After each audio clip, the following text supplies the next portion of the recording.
Hey guys, Akariss here, bringing you another Fire Emblem Heroes video. Today's video is going to feature, I would say like a series type of video, many parters. What I'm going to do here is I'm going to take gameplay analysis featured in the previous Linja video and talk about strategies within AR offense. Pretty much that's what's going to happen, but you can definitely apply this to other places in the game like PvE and such. So yeah, enjoy. Let the lesson begin. Alright guys, welcome to a picking your strategy. How do I know what to make or what to play into maps? Okay, so this particular video, if you didn't already tell by the title, is going to focus actually on Galeforce specifically. Like, I'm gonna talk about Galeforce in this video, but I will feel like I'll make a couple of parts for different strategies as well, such as tanking, vantage, hit and run, and such. You'll probably see some of those in the future. Now, I don't have a timeline on that because I want to find some good footage and ideally commentate that for you. But today's video is going to talk about Galeforce by the end of it, mid and the end of it. But I'm going to start off this video by talking about team comps first and foremost and how important they are. So as you can see beside me, that is not a Galeforce team, that is Hector. That is a tank strategy team. And the ideal thing here is I don't have a dancer because dancers act well, I don't have Plumeria, but dancers are mostly player phase entities unless they have some sort of supportive options like Peony's Gentle Dream giving buffs, or Flower of Joy, or Plumeria also providing like attack and res and such. So that is a tank team. Okay, so it uses stuff like Isolation or M-Corn for support. Not really the focus of today's video, but I'm just showcasing one of the many strategies I use. Another one I use and featured in the previous video is I would say like a PvE clearing team in AR offense. So this is featuring Linja, but this is very easy to do with other compositions as well, like Legendary Lilina. You could do it with Reinhardt, but it would be more hit and run with him. You could probably do it with Ophelia. Yeah, I mean, there's even OG Lilina, like with an AoE build or something like that. Like, there is tons of units you can actually do this with, but I'm using Linja right now, and I'm sure many of you are. Not the focus of today's video, though. We have a more specific team comp. I call this kind of like an anti-armor, anti-cav team, featuring Bridal Micaiah. And today's video will feature this particular team, which is Kronia / Galeforce. So I've actually hybrid mixed a Vantage and Galeforce team, and that is what will be featured in today's video. Now, I will be focusing on the Galeforce aspect of it, but I do actually acknowledge that Kronia does still have moments where she can be used pretty successfully, either to make a good snipe, take advantage of teams who don't use healing towers, or just in general Vantage when units are maybe misplaced or not really, not really the most ideal defense team.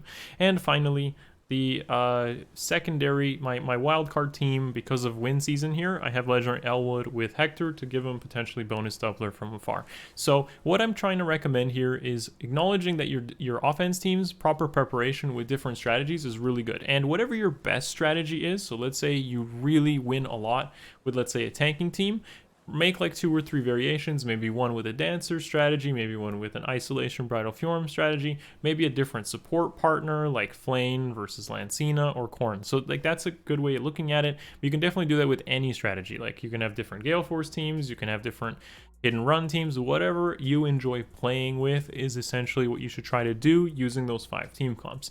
Today's video focuses on Galeforce and how you can potentially use your barracks to make something happen out of Galeforce. So the first thing you should keep in mind is to create a good Galeforce team, you need some specific components. So I'm going to list out a couple of supports or carries you should consider. I'd say that Galeforce is actually a much harder team to set up or prepare for, but most defense teams don't accommodate for Galeforce strategies. They don't try to counter them as much as you might run like a tank team or let's say like some sort of hit and run team. Okay, so those I feel are far more, people will design their defenses to try to punish that, but they will not cover for Galeforce. So it is a strategy worth considering. So let's go over some support options or key components of good Galeforcing. Velouria, despite being, I believe, like 2 years old now, is still very good for Galeforce strategy. Wolf Pup Fang lowers the cooldown on her and her ally supported unit special. So you combine this with someone like, let's say, Regan or Altina, and you have, like, I'm just using Astra as an example, but you could probably do it with like Freya and Light Season as well, just to work with like Mythics, for example. But you can work with a lot of units. I'm just listing out common stuff. Velouria's weapon is still very good in today's game. If you have one in your barracks, you should absolutely be using her. Next good option, and probably easier to get, well, once his seasonal rerun happens, or when he's in a double seasonal, because he's only a 4-star focus, is Rafiel. Groom's Wing is again similar to Velouria, but he comes with dance potential. He can actually Galeforce himself, although I feel you need more merges or a more invested build to do that. In this video, like gameplay that you will see today, I use Rafiel, and he is crucial to making things work here because of his special acceleration. It's only 1 as opposed to 2 compared to Velouria, and he isn't his stat spread isn't as good because most of it is dumped into res for Galeforcing, but he's still really good at enabling that sort of strategy.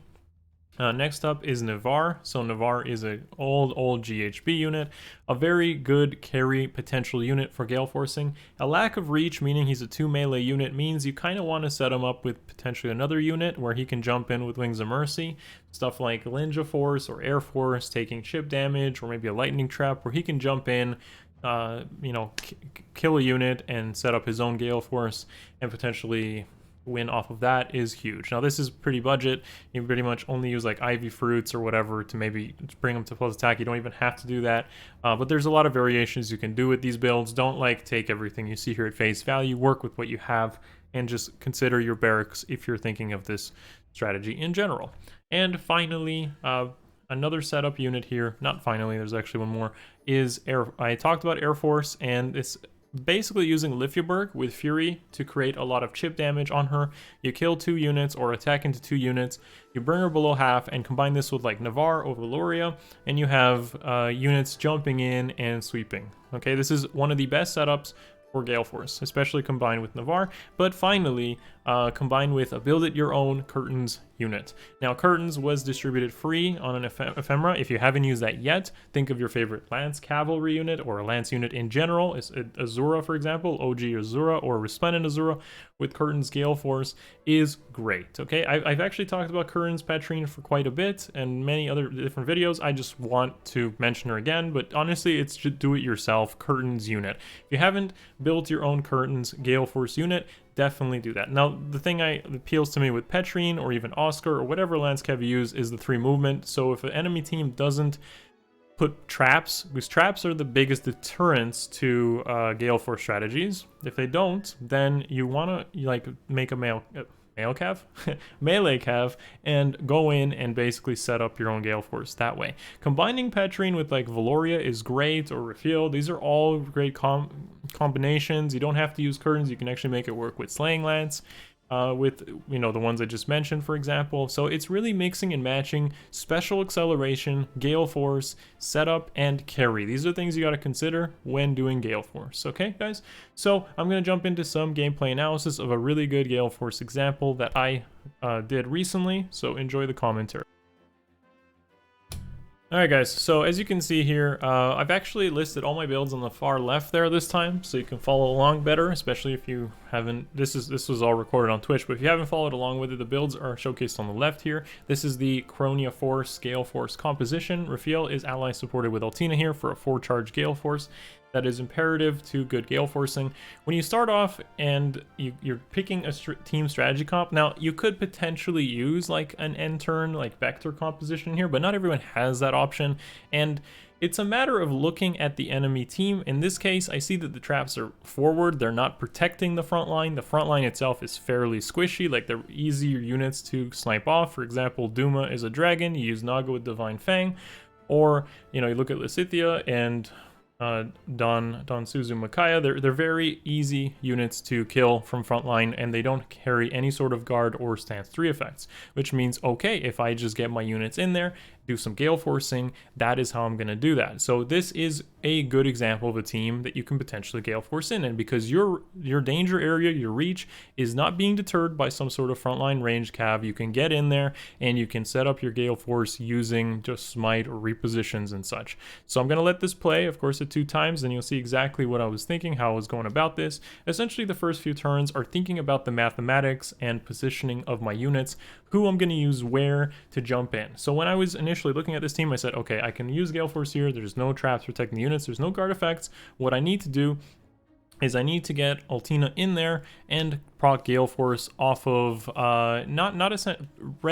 prepare her Gale Force, because what I'm doing here is I have Raisin with Gale Force, and he is faster and has more attack than Don Suzu Makaya. Don Suzu Makaya is actually running attack Respawn, I believe here. She has some attack stat, but because of attack ploy on my Rafiel, and because I have like gold flyers off of Altina and such, you'll see that he actually is able to go in there and have more attack than Makaya, get his own Gale Force off, and then once Altina attacks into Lysithea, she's not going to be Gale Force ready, but Raisin is going to be able to dance her, and she's going to be able to then attack into Duma, I believe, and at that point, it's pretty easy. I believe actually she attacks Mira and then attacks Duma to get into a position where you can corner a unit, a range unit, and it has no movement. So essentially that's what's going to happen here, but it's very important, especially with flying units, to check that heavy blade. Check that heavy blade, do the quick mathematics, and that is essentially why it's a bit harder than some of the other strategies, because you got to check the mathematics, you got to check your positioning, you got to set up, you got to make sure you're running into teams that aren't running like Restore or Dance Traps or something like that. But it is a very, very fulfilling strategy to pull off, and it's definitely not one sort of strategy that I believe defense designs account for. Even I don't really design my defenses with Gale Force in mind, because if I was to do that, you kind of compromise other stuff. You kind of compromise your other strategies. So Altina goes in here. She actually has less attack than Lysithea, but I said that's fine because Raisin is going to get his own Gale Force off of Makaya, and because of that, she is going to be able to basically get her own Gale Force off of Mira, Duma, and whatnot, and then Regan's Canto really seals the deal here.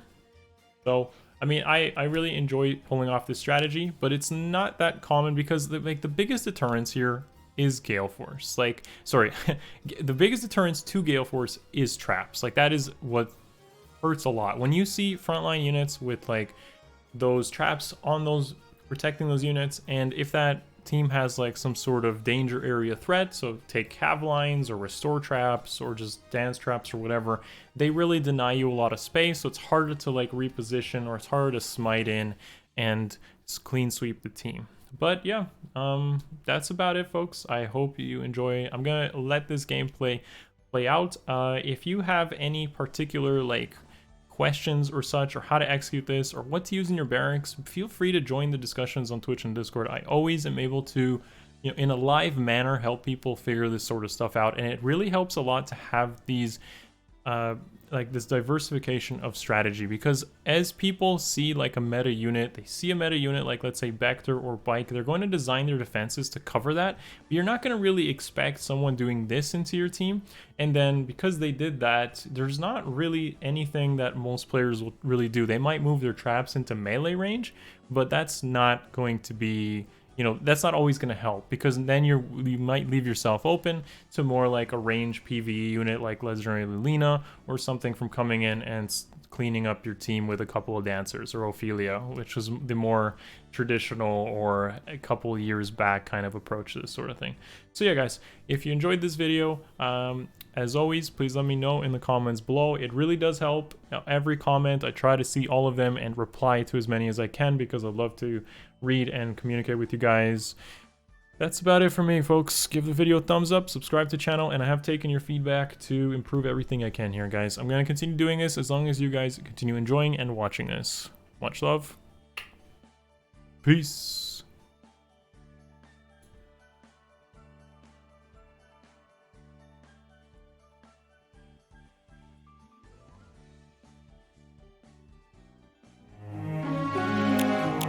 It's over.